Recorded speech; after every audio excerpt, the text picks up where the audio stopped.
Hello, everyone. So, as the title implies, uh, ecumenism is good actually, if and only if you do it right, which means I'm going to explain in a second what it means. First of all, if you are a Protestant of any kind, uh, I am sorry to tell you this, but if you don't have a little bit of ecumenism in you, um,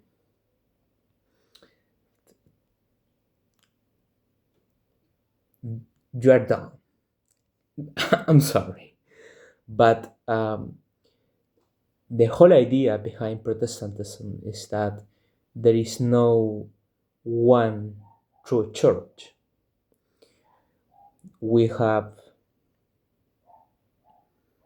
we may have churches that are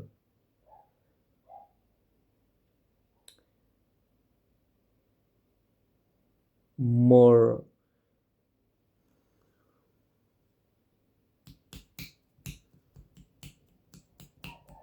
that are closer to the truth, that have uh, yeah, that are closer to the truth, but as long as they are not straight up heretical, they are true churches. And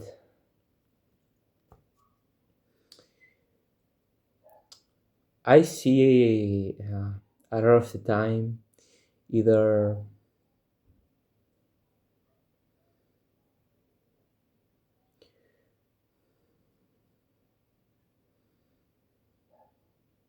a lot of hatred towards like orthodoxy and Catholicism, to the point of calling them like, no, your church is not a real church anymore. It's like that's silly.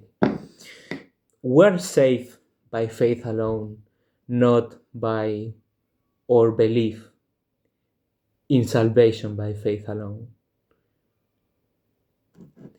You're taking like a step backwards in that process, but whatever.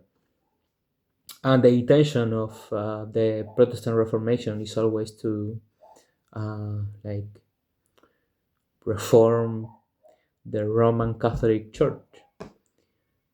Uh, so it should always be like union as much as possible.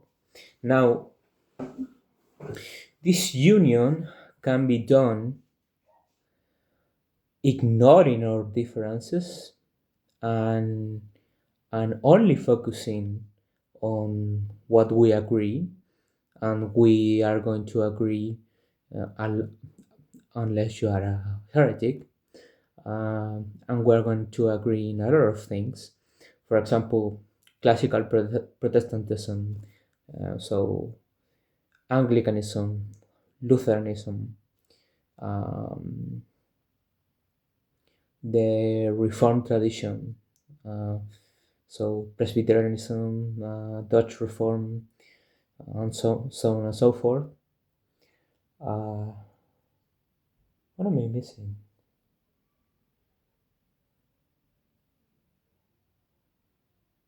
Yeah, and Roman Catholicism are going to agree on a lot of core tenet of the faith that is obvious, but often in conversations, in trying to be too ecumenical, often or,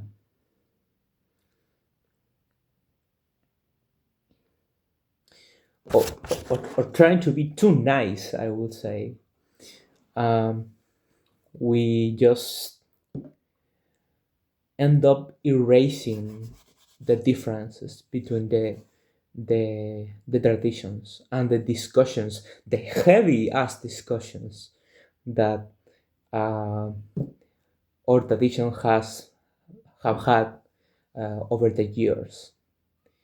And that's not the way to go about it.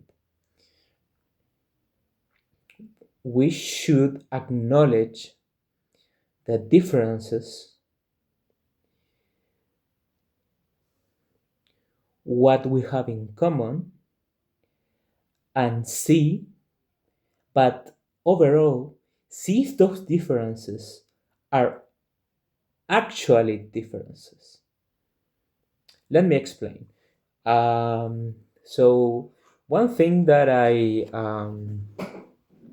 concluded from a ecumenical dialogue between some members of the Roman Catholic Church and the International Lutheran Council, I believe, was that the concept of the representation of the sacrifice of Christ in the Mass, um, as as have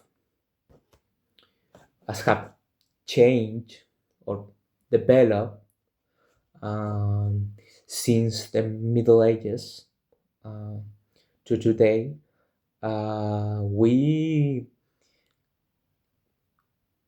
We have actually a lot of points of agreement with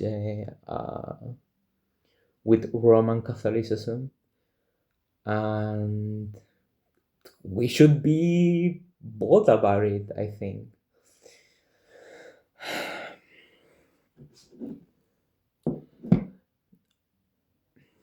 Another issue that I often see is the um, that I first started thinking about in the in an article by Alfred Alfred dang it, Alfred Pipcorn, Lutheran writer, theologian, um, about the sacraments, about how historically um, the ecclesialists and the Protestants have used mutually exclusive, almost mutually exclusive, uh, almost mutually exclusive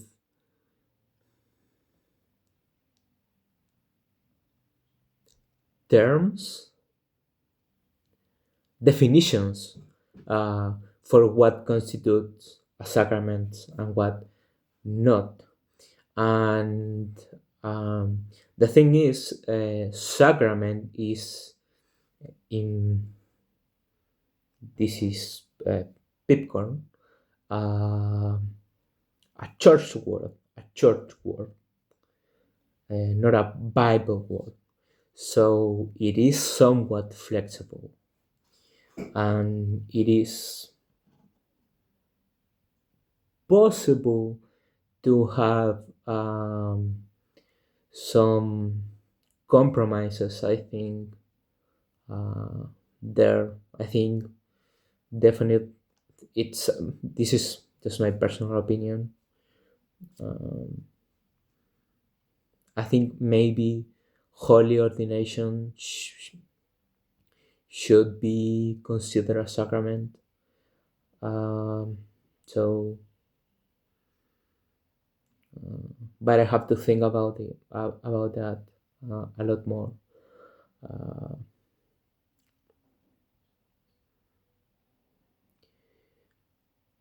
but but of course, what we should not do is what happens when Baptists Presbyterians kind of fused, and when Reform and Lutherans kind of fused. In the case, in the former, the Reform lose start to lose their distinctives, and in the latter, the Lutherans start to lose their distinctives. So we should, as much as possible, preserve our traditions or differences, uh, but also acknowledge what are the points that we can say, yeah, we actually, yeah, we agree on this. This is not um, um, a big problem for us.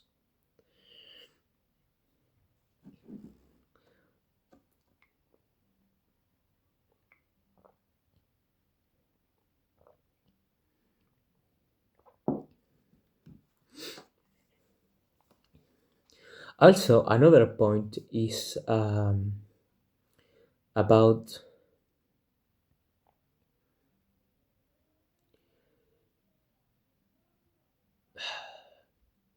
it's so difficult to have civilized discussions um,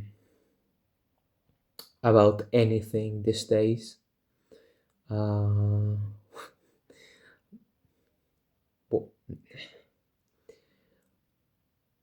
Maybe I'm a bit softy, but I like my debates to be as respectful as possible.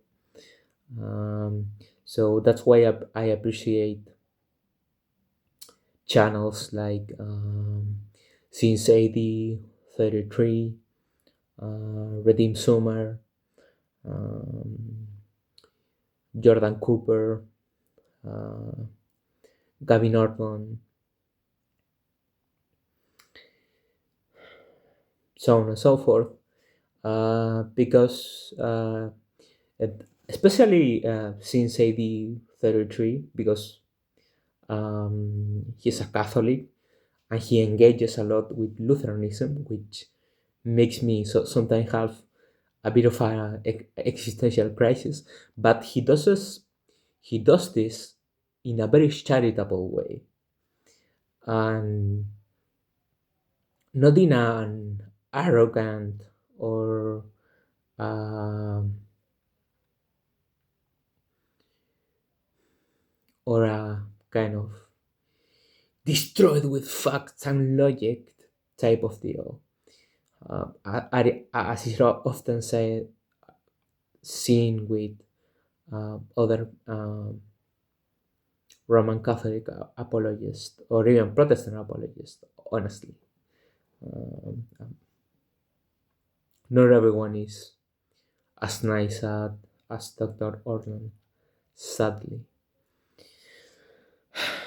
So I think that's it. Sorry for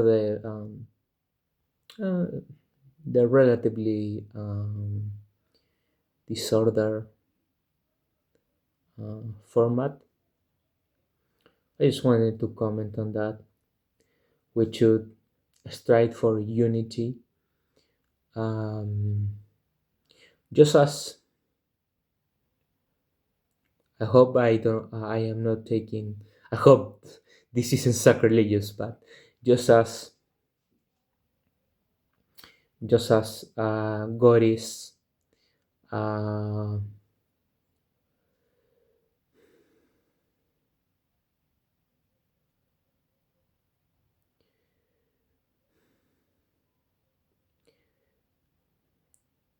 the Trinity in unity and the unity in Trinity, something like that. I am translating from Spanish the Athanasian Creed, so sorry if I didn't got that right, but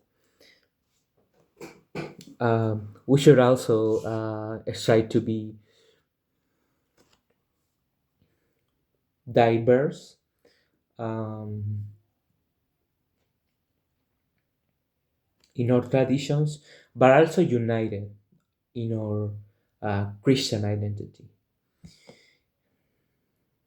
A final point that I wanted to point out is that Christian unity should we should cease infighting when there is so so many other problems, socio-economical problems, uh, cultural problems, the the slow, the rapid actually um, collapse of the family, um, of the institution of matrimony, and all of these things that are um, that should be very important for us. We should stand our ground and fight for those things, fight for life, fight for uh, the values that unite us all, instead of just bickering in the internet. Like, and do it with, and also do it with a lot of respect, with a lot of decorum, with a lot of um, consideration for the other. So we may even make our opposition ashamed of themselves if they react as they expect us to react. I hope that made sense. So that is the video for today. I hope someone stick to the end. Um, uh, Bye.